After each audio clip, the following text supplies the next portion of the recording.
Test 4, Section 1. You will hear a man called Tim and a woman called Laura discussing preparations for their holiday. First, you have some time to look at questions 1 to 6.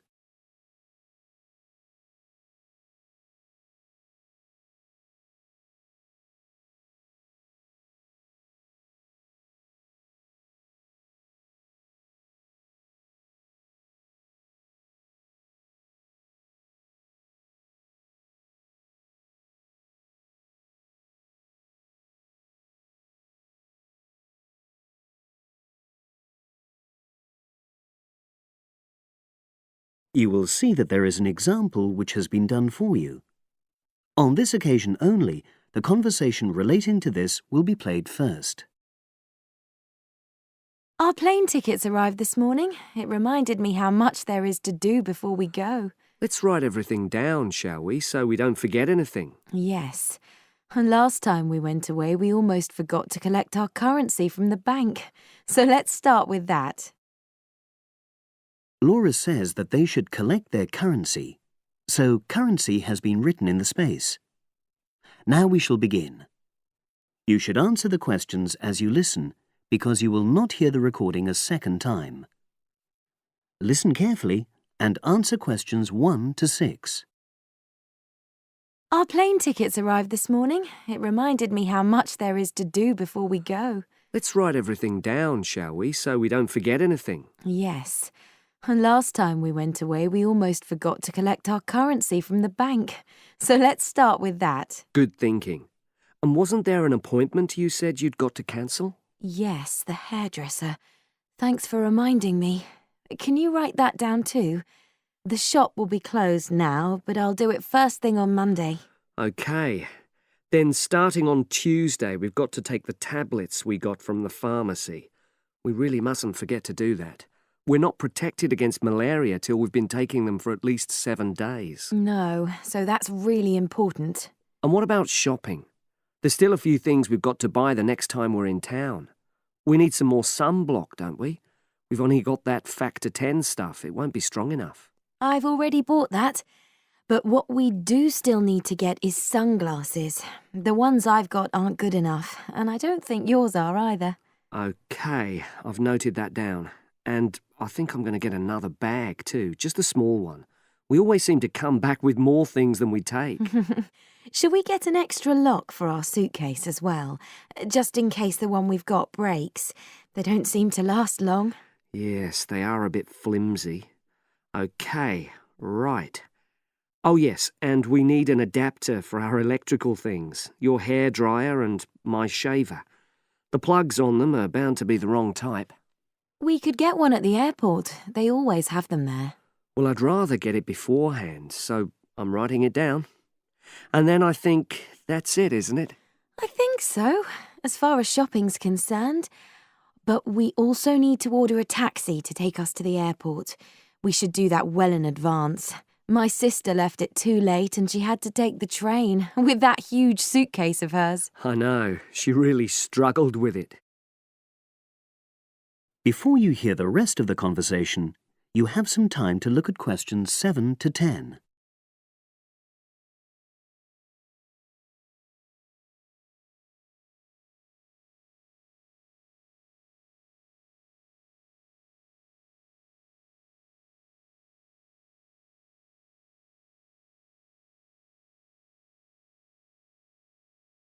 Now listen and answer questions 7 to 10. Now let's see. Your mother said she'd come in regularly while we're away, so what do we want her to do? I'll write some instructions and we can give them to her tomorrow. Good idea.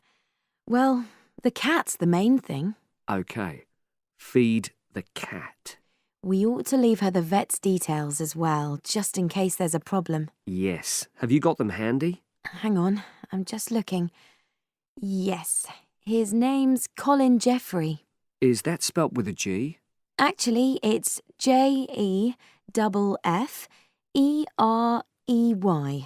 Quite an unusual spelling, isn't it? And his number?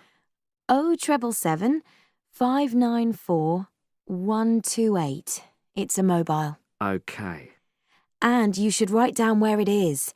It's 4 Street, not sure what number, but it's next to the bus stop, isn't it? That's not a very good landmark, but it's on the other side of the road to the church, so I'll tell her that. Let's hope she won't need a vet anyway. Yes. Right, apart from that, there are the plants to water. Ask her to make sure they don't dry out. Oh, yes, and I've already mentioned the problem with the boiler, and your mum said she'd come round to meet the heating engineer and let him in.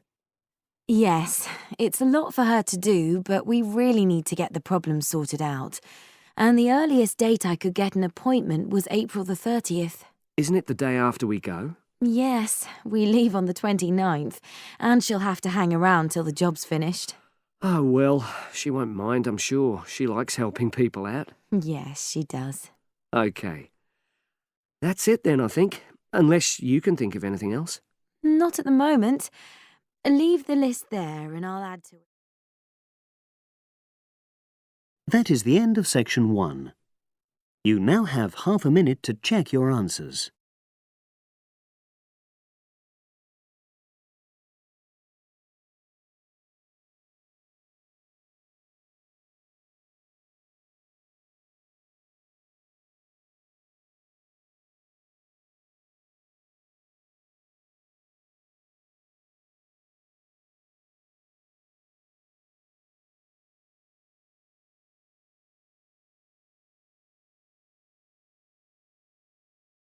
Now turn to section 2.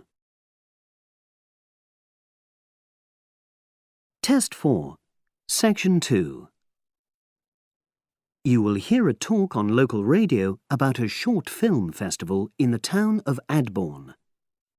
Now you have some time to look at questions 11 to 16.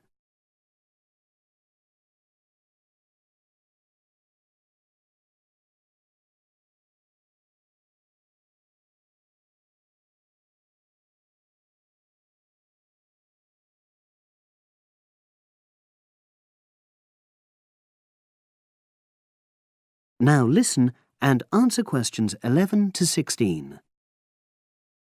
Today we're pleased to have on the show Fatima Johnson, who is the organiser of the Adbourne Film Festival. Welcome, Fatima. Hello. Can you tell us a bit about the background to the festival and what it brings to the town? Well, the festival was started in 1996 by the then Mayor of Adbourne, Joanne Smith. She wasn't a filmmaker herself. She'd actually been a very energetic tourism development officer for many years. But Adbourne had run a classical music festival, which had been becoming less and less popular in recent years. Joanne was looking around for something to replace it and to use funds allocated to it to promote something which local people can enjoy. Great. So tell us about the festival nowadays. Well, it's held in the last 2 weeks of August every year, and short films from all over the world are shown in 3 places, in the theatre and our 2 cinemas. Several films are shown in one performance, and the whole thing lasts about 90 minutes. Tickets are very reasonably priced. Under 12s used to get in for 50p, but now we charge just £1, which is still very good value. £1.50 for students and £2.50 for everyone else. Performances are advertised all round town and also on our website, www.adbournefest.com. If you're interested in attending any performance, you can buy tickets online, of course. And you can also get them in the library, which is right next to the main shopping area. I'm afraid this year tickets are no longer available from either of the 2 cinemas because of restricted opening times. I understand you also run a film competition? Yes, for under 18s. We have a different theme every year. Last year, for example, the theme was Future Planet, and the winner was a 10-minute documentary encouraging youngsters to be more aware of environmental issues, focusing on getting school kids to cycle to school instead of going by car. This year, the theme is Sporting Nation, so There'll also be lots of ideas to choose from. Now, we're always on the lookout for new local talent, so if you live in the Adbourne area and are under 18, you should have a go. We have an excellent prize every year donated by local businesses, shops, hotels, etc. This year, you can win a high-spec movie camera worth over £800. Application forms are on the website, and the deadline for sending in your film to enter the competition is the last day of July. It's May now, so you'll have the whole of June to be working on it. Now you have some time to look at questions 17 to 20.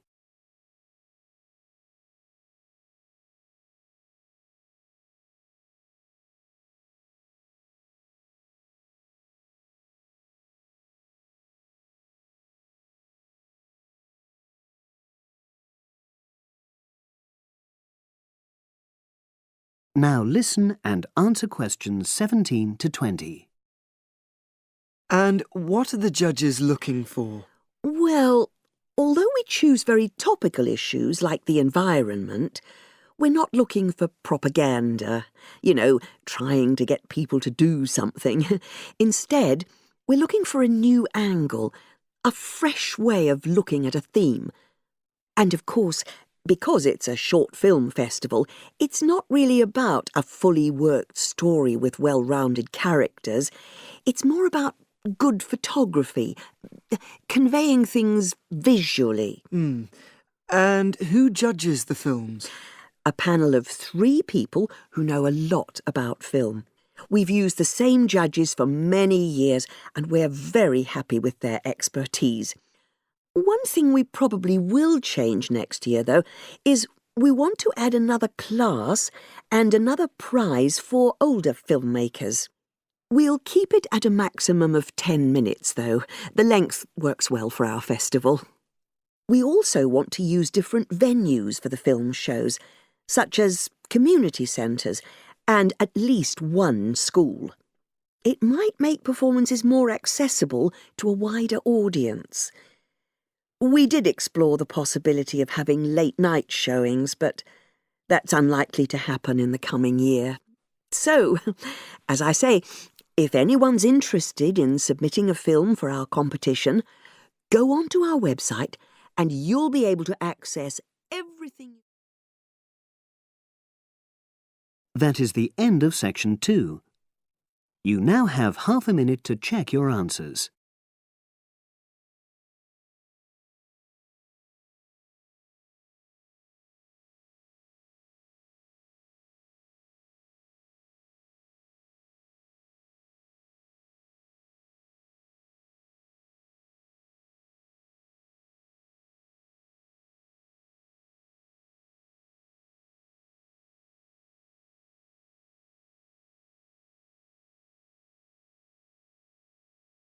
Now turn to section 3.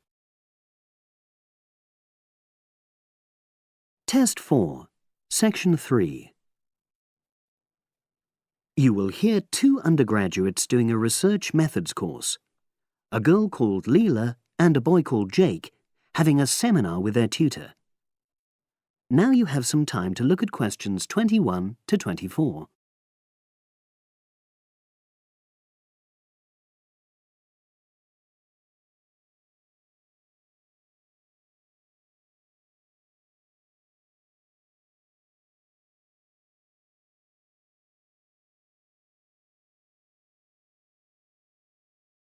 Now listen and answer questions 21 to 24. So the task I gave you both was to choose an article about a small-scale research project. Yes. You were then required to try to reproduce the research procedures in your own context, i.e. try it out for yourselves. Yeah, and that's what we've done. Great. So I'd like you to tell me a bit about the article and why you chose it. Well, the article's written by 2 university lecturers who had started using crosswords to help their students revise terminology for exams. And the crosswords were designed and set on computers. And we selected the article because, well, it seemed an accessible topic, even though we weren't familiar with the technique. You know, using IT to design crosswords for higher education. That's a good reason. So these lecturers wanted to see how well this innovation was received by their students. Yes. So how did you go about reproducing the research?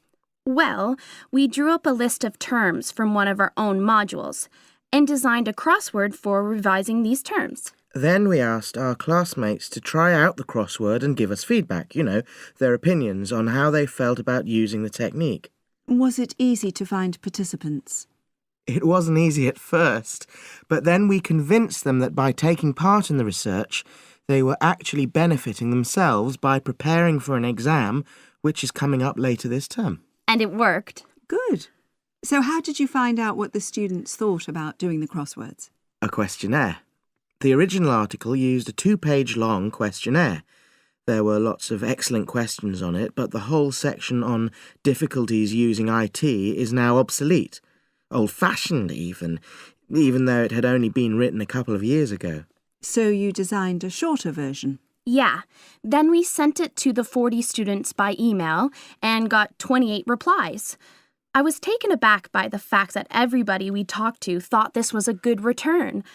I mean, the responses were well written. People had taken a lot of care, but I was really disappointed with the low numbers.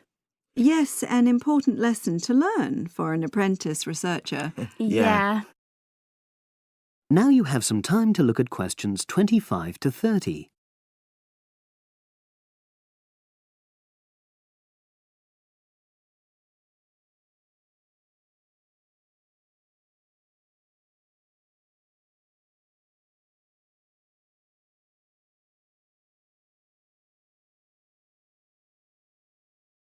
Now listen and answer questions 25 to 30. So what results did you get? Well, basically, the responses were extremely positive. The students said that doing the crossword on a computer helped them really focus on the work in hand and not be distracted, which is something that commonly happens with other ways of doing revision. Yeah, that was really clear. But something that struck me was that having fun hardly featured in their responses, nor did anything to do with spelling of hard words, which I thought would be an obvious benefit. No? Okay. Respondents also said that doing the crossword hadn't really increased their general motivation to study, but that it had highlighted the gaps in their memory so they knew what further work was necessary. Right. So how did your findings tally with those of the original researchers? There were lots of similarities, but... There were probably two main differences. We found that more males than females liked the technique, whereas the original study found the reverse. Also, our respondents said they wouldn't mind doing a crossword as a final official exam, whereas in the original study, students said they would hate doing it even if it meant having a shorter test. But of course, both sets of respondents said they'd be interested in doing more crosswords for informal purposes, revision, and so forth. Right. So let's have a think about the whole project and what you've learned from doing it. Well, it was very time-consuming. Yeah, and I don't think we managed that aspect very well. It could have been worse. I mean, we didn't have a lot of data, so we didn't have to spend ages processing it. And of course, we'd already done a course on numerical data processing, so there wasn't much new there. Yeah, that's true. Anyway, I think we designed our questions well so that they gave us manageable data. Yeah, it really helped having the original study to guide us, as it were. And that helped us to see what a good research instrument is. What a good questionnaire should be like. Absolutely. We got a lot from that. But when we were writing up the project, I'm not sure whether we'll know how to acknowledge the work of the original study. Our referencing. No, that's something we'll both have to work on in the future. Actually, that part's been great. Finding ways to share and support another person. That's the real plus from the project, learning ways to do that. Well, it's obviously been very successful. That is the end of section 3. You now have half a minute to check your answers.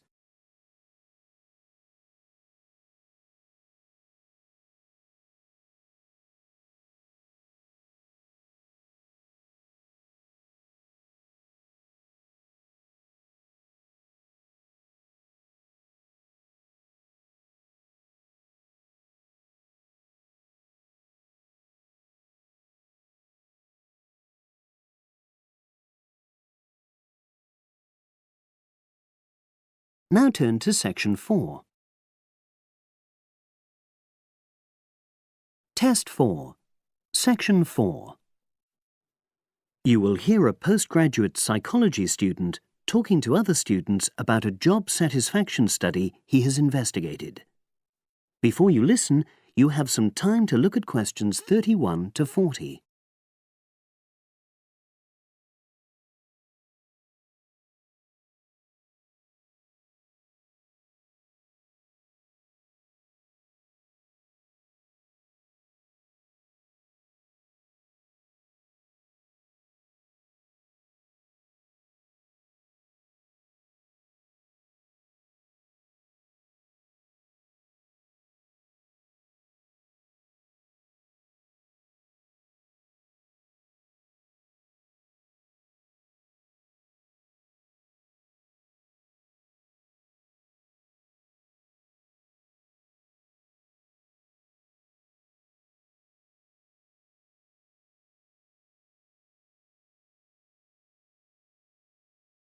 Now listen and answer questions 31 to 40.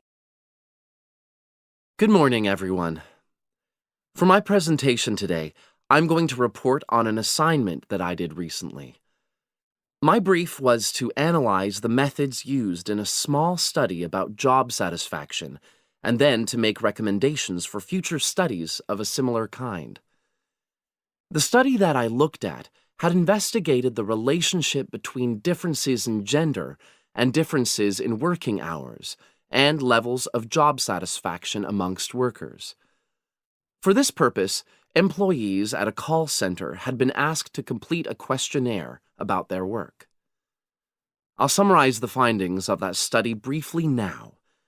First of all, female full-time workers reported slightly higher levels of job satisfaction than male full-time workers. Secondly, female part-time workers reported slightly higher levels of satisfaction than female full-time ones did. On the other hand, male part-time workers experienced slightly less job satisfaction than male full-time workers. But although these results seemed interesting and capable of being explained, perhaps the most important thing to mention here is that in statistical terms, they were inconclusive. Personally, I was surprised that the findings hadn't been more definite, because I would have expected to find that men and women, as well as full and part-time workers, would experience different levels of satisfaction. So I then looked more carefully at the methodology employed by the researchers to see where there may have been problems. This is what I found. First of all, the size of the sample was probably too small. The overall total of workers who took part in the survey was 223, which sounds quite a lot, but they had to be divided up into subgroups. Also, the numbers in the different subgroups were unequal. For example, there were 154 workers in the full-time group, but only 69 in the part-time group.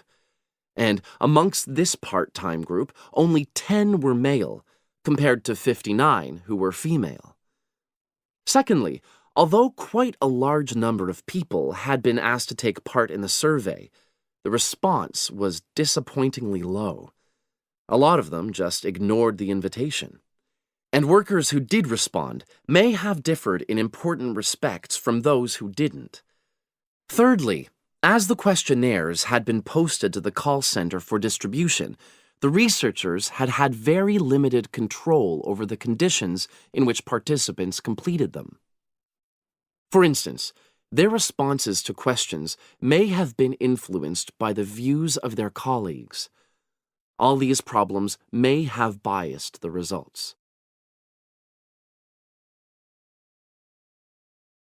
In the last part of my assignment, I made recommendations for a similar study, attempting to remove the problems that I've just mentioned.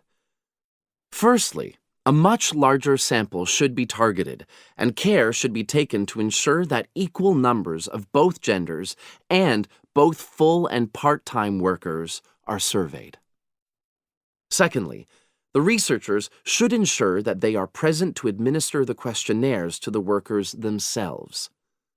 And should they require the workers to complete the questionnaire under supervised conditions so that the possibility of influence from other colleagues is eliminated. Finally, as workers may be unwilling to provide details of their job satisfaction when they are on work premises, it's important that the researchers reassure them that their responses will remain confidential, and also that they have the right to withdraw from the study at any time if they want to. By taking measures like these, the reliability of the responses to the questionnaires is likely to be increased, and any comparisons that are made are likely to be more valid. So, that was a summary of my assignment. Does anyone have any questions? That is the end of section 4. You now have half a minute to check your answers.